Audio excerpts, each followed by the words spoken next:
Welcome back to the Zero E Michigan podcast. I'm Karl Bloss, and my guest today is Ben Brown.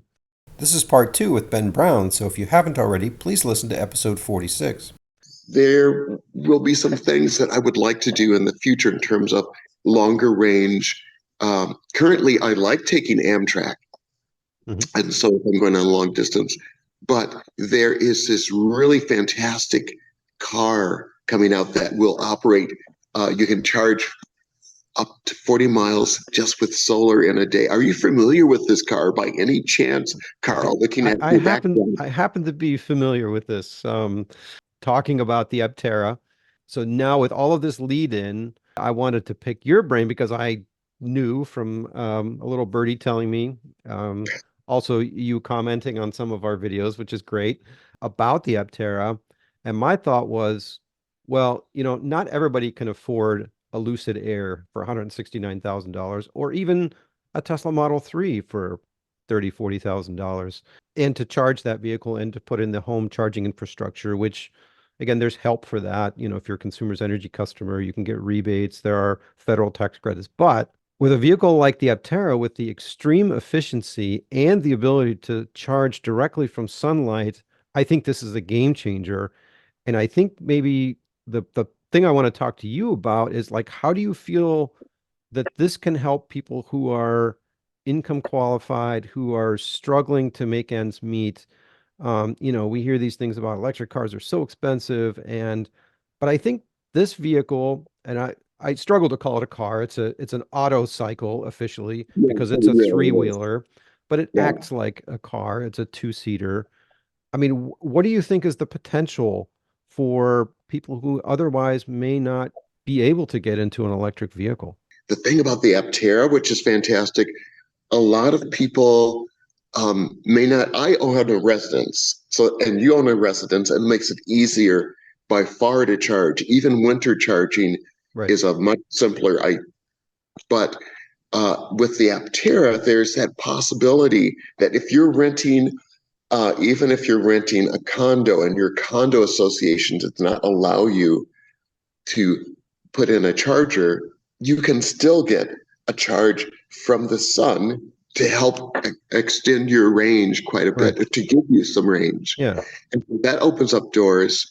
And the money that you save efficiency wise, even in charging, if you have to pay for charging, will be very significant. I have a friend that drives a Ford. Now you may have to help me. A Ford F-150 Lightning. Hmm. That's the electric version, yes. Yes. And it consumes a truckload of energy for her to commute. But if she were to take that same commute with an Aptera, that would be pennies. And the other thing I think of when I think of resource use, efficient use of resource sources, there could probably be 5 Apteras made from the amount of materials in one Ford F-150. There's definitely a need for Ford F-150s, but I'm just saying in terms of what is your real need, daily need, the Aptera just makes sense, so much sense that you'll never guess what I did. Oh, you probably know what I did, that I became a reservation holder, but not only that, again, squirreling away money, I could afford to be an investor to help support and bring this to fruition. Oh, that's awesome. And I'm in the same boat. And just a disclaimer here, we're not telling anybody to invest, but we can just say what we did. And I did the same thing. I'm a reservation holder. So for $100, and Aptera did have a recent promotion, if you will. If you invested $2,000, you get $1,000 off the vehicle. So I chose to participate in that so that I, bought down the price of the vehicle, but also I believe in the company. And I know Yeah, not everybody does. I do, and I know that there's risk in investing, and we could basically lose all of that. Totally yeah, understand that. But in my mind, it's the right thing to do. I also bought my Tesla Model S during a time that it was really insanely expensive for anybody. And yet my thought process was not only do I want that cool car, but I also want that company to succeed. So I always joke now with the people who have Model 3s and Model Ys, like you can thank me now because people like me kept that company afloat. So that now that their business model is such that they're able to, provide a lower cost vehicle. Um, and yeah, and like you, I'm a big believer in Aptera and what it represents. The right use case, like you said, we need pickup trucks. Nothing against that. I actually did that efficiency calculation comparison in the last podcast, and I did it versus a Prius, which is the new one, 56 miles per gallon.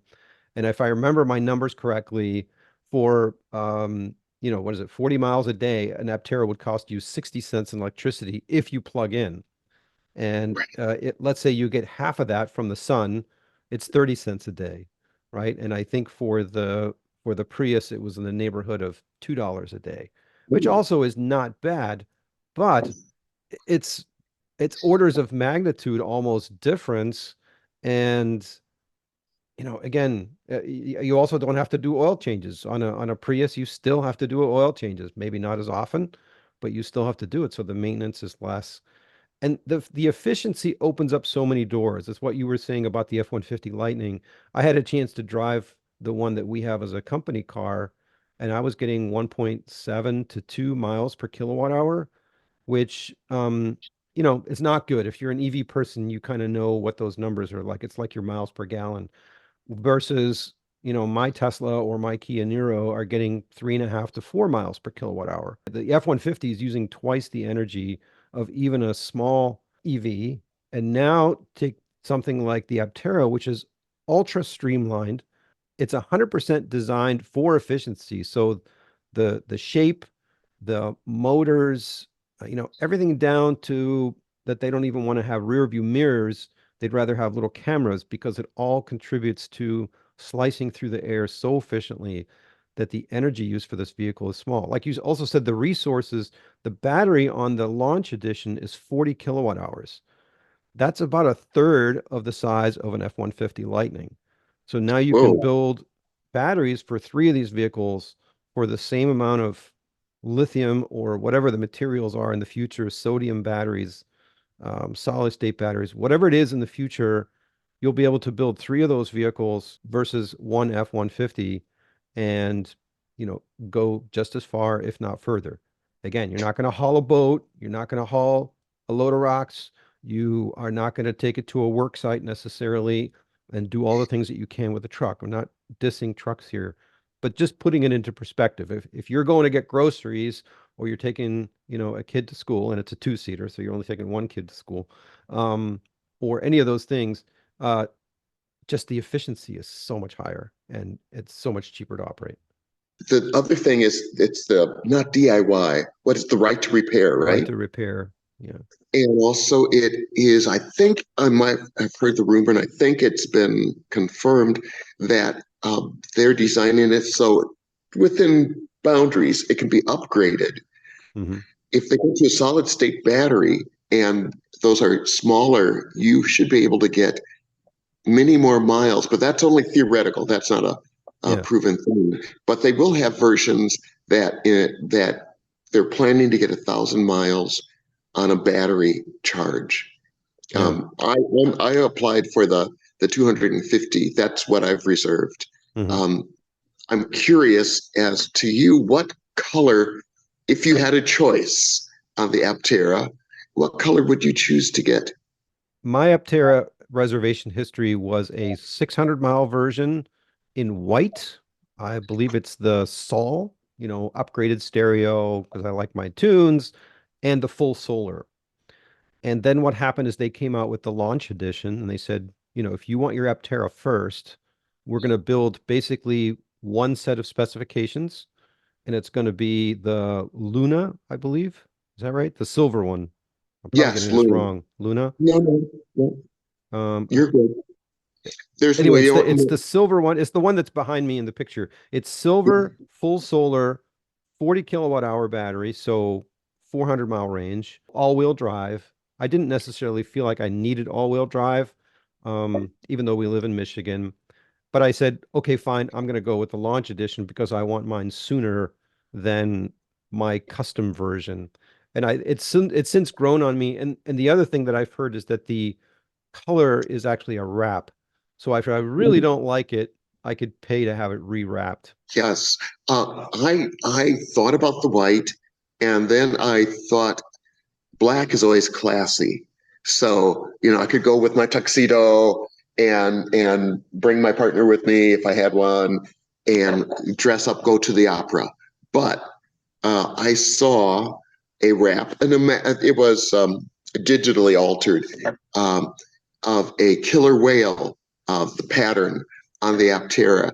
And I thought, I don't know if I want to be a killer whale, but I liked the flowing of black and white, Mhm. kind of like a dolphin, some dolphins or killer whales. And I thought, phew. So I'm kind of between, at least for what's available, going noir. How do you pronounce it? Noir. Noi, Yeah. Yeah. or all white. And the Luna is pretty. The one behind you is looking sharp. If that was what was only available, I'd be pleased as punch to have it. Yeah. So we'll see. But I do have a question for you. Can I Yeah. take with you? Absolutely. Because you will be going to see Aptera, which is Yes. really cool. So one of the questions is, I'm terrified of bridges, Karl. That's something I kind of have to tamp down. And going over the Mackinac Bridge is a little fearful for me because I was told even with my car on a really windy day, they've had at least two small vehicles blow off the bridge. Hmm. Oh, so please ask them about that when you Hmm. see them. But what's your first impression about, is that something that I'd have to worry about going over the bridge in my Aptera? Well, my layman's opinion, I'm an engineer, but a chemical engineer, not a mechanical or aerospace. So my first gut feeling is that you will not have to worry about it, and that's because the vehicle is so streamlined. But we are talking about crosswinds. We're not talking about headwinds. We know the headwinds are what this car is optimized for. But even the crosswinds, so winds coming from the side, if you look at the shape of it, which is like a bubble, I think it will flow over that vehicle very well compared to, say, I used to have Volkswagen camper vans, which is basically the shape of a toaster. And those things, you would get them in a crosswind and they were blowing, all over the road. And, then when I think back to the Mitsubishi that I had, the Eclipse type vehicle, or I had a Porsche 944, which was relatively streamlined. Those were, I don't ever remember having issues with crosswinds. Now they were heavier, so it's still a question worth asking because the Aptera is very light in its design, because it's designed to be made with carbon fiber rather than metal in its main structural components. My gut feeling, it's not an issue, but I'll see if I can find somebody to ask that question to. I'd appreciate that. Yeah. And I do know that you can, at least when we went over the Mackinac Bridge, you can rent a heavy person. And so maybe I could rent A at least driver, yeah. two I think heavy people. I think you can get a driver too. If you're afraid, I think you can get somebody to drive your vehicle across. Um, I'll yeah, it's send two it's it's no people joke. I over. mean, like you said, vehicles have literally blown off that bridge. Let me tell you something else fun. I've ridden over that bridge with my Zero motorcycle, and there are two lanes on each side, and one is paved, if I remember correctly, and one is open grading. So when you're sitting on a motorcycle and you look down, you're seeing grading and the water. I'm gonna have to And close my eyes. and then on top of that, the grading, of course, isn't 100% parallel. And so what happens is your tires wander on a motorcycle. Mm. So there is kind of a pucker factor there, taking a motorcycle across the Mackinac Bridge or any large bridge like that. So I I understand it is a very weird, squirrely feeling, and I can understand how somebody could have a phobia of that. So I'll take that with me and see if I can get somebody to answer that question. And I know they're gonna do, I believe that I heard they're gonna do winter testing. And I will be curious the different motor configurations, two Hmm. wheels versus three wheels And I know they have absolutely unrealistic, fantastic computer management of the wheels, but I will be curious as to how those drive differently. Yeah, Um, likewise. and so you've driven a motorcycle, or you often ride.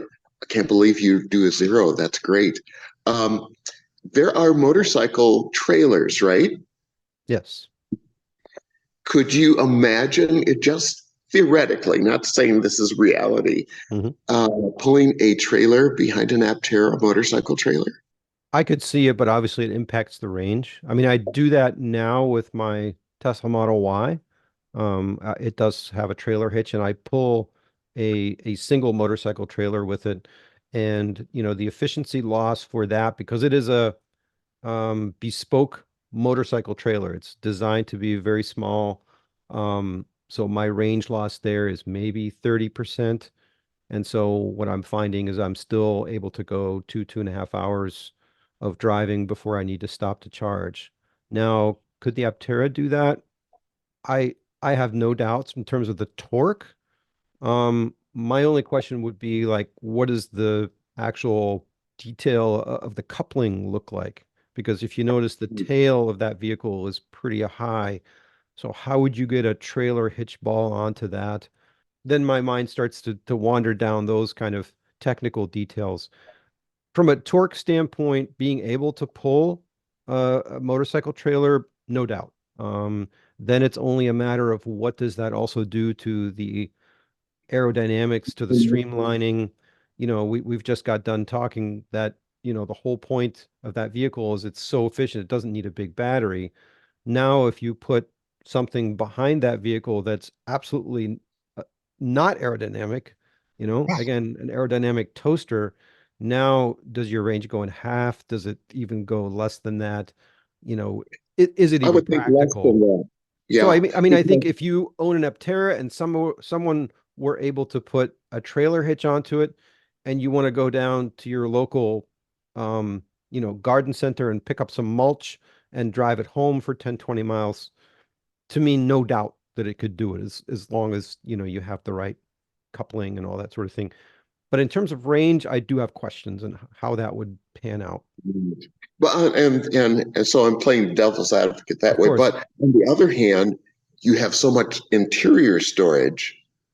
You could probably load your Aptera up. You would still probably Hmm. take a hit just in basis of weight, I would Wait. wonder. Yeah.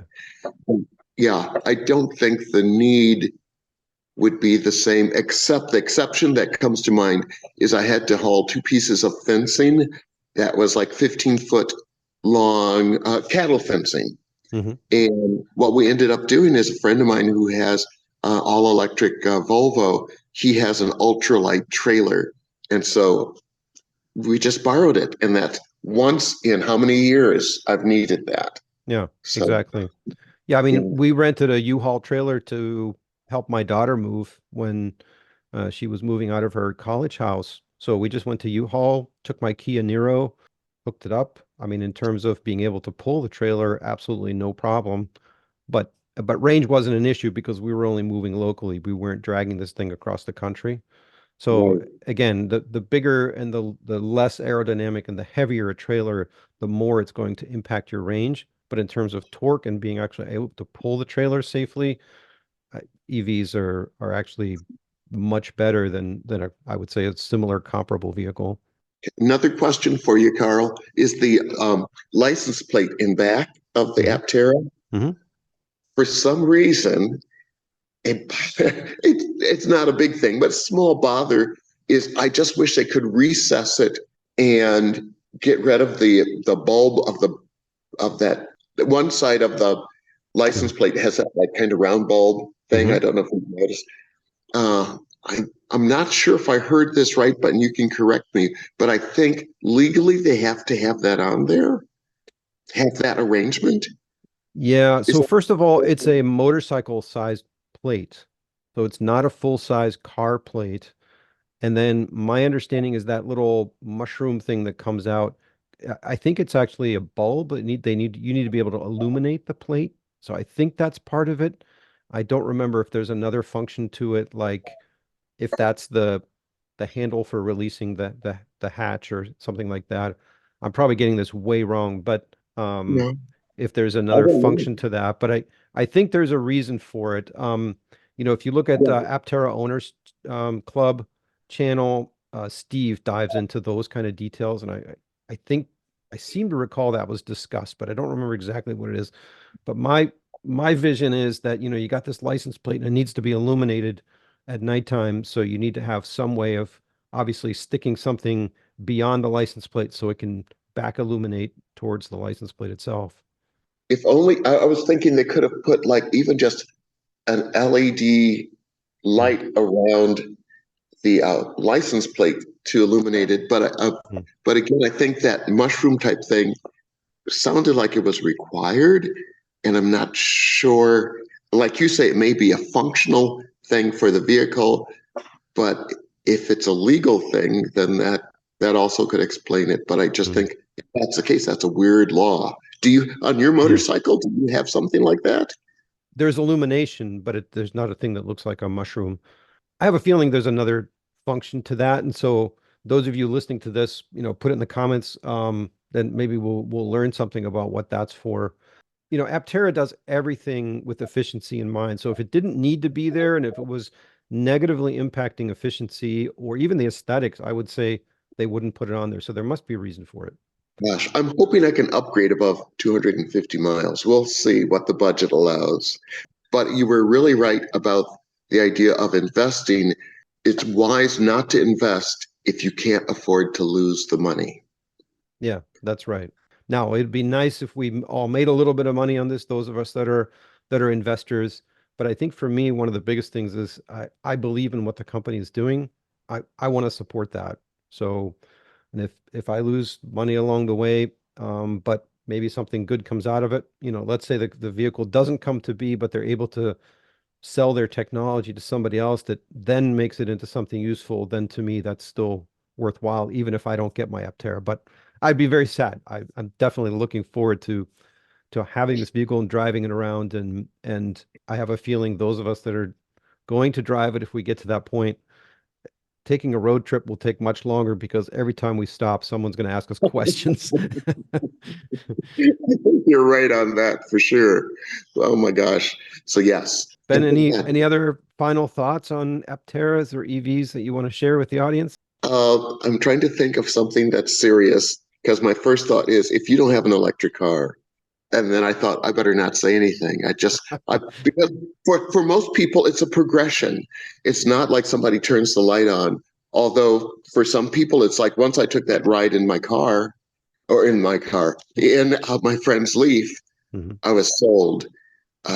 But then there's still, even if you are sold, there may be a progression before you can make it happen financially. But if you do, and if you can, the payback, just not financially, but uh, even my sleep, to be honest, I sleep a lot better owning my electric car than I did when I owned my gas vehicle. But of course, that's me, and that won't apply to everybody. And just, I still feel weird, and this is probably not last words, but I feel weird when I try to explain how smooth it rides because most of my friends, when they think smooth, they think powerless or without impact. Mhm. And this is a whole different way of thinking. And it is electric cars are not gasoline vehicles, and there is a learning curve. And recently, people in Chicago have learned that there's a learning curve even in charging. Mhm. But but you can make it work. Oh, by the way, I told my friends it was weird that people in Chicago had trouble charging their vehicles in the cold weather, but people in Alaska have never had trouble charging their cars in cold weather. It's Yep. because they understand the specifics of charging and appreciate it for that. Yeah. So yeah, the preconditioning. Yes. And we have people in our EV community that drive diesels, and they also tell us that you still have to plug in a diesel because if you Yes. don't in the cold weather, you're going to have trouble starting it because the diesel fuel is so viscous when it's cold that it doesn't Yeah. flow properly. So it's just a matter of taking precautions and preparing for the cold. I've never been stuck because of the cold. The only thing that the extreme cold has done for one of my road trips, it made it a little bit longer because now I needed to stop at each charger for 5 or 10 minutes longer to replenish that additional energy that it needed to keep the battery warm. But other than that, it was like any other road trip. Thank you so much, Karl. I really appreciate the opportunity to be on your show. And I love your show, by the way. Thank you. Appreciate it. And I love having you on, and I love having your perspective. Okay. All right. Thanks to our listeners, and we'll see you next time. If you enjoyed or learned from this episode of Zero E Michigan, please subscribe to us on your favorite podcast platform. Visit our YouTube channel for other related videos at youtube.com/@0E-Michigan.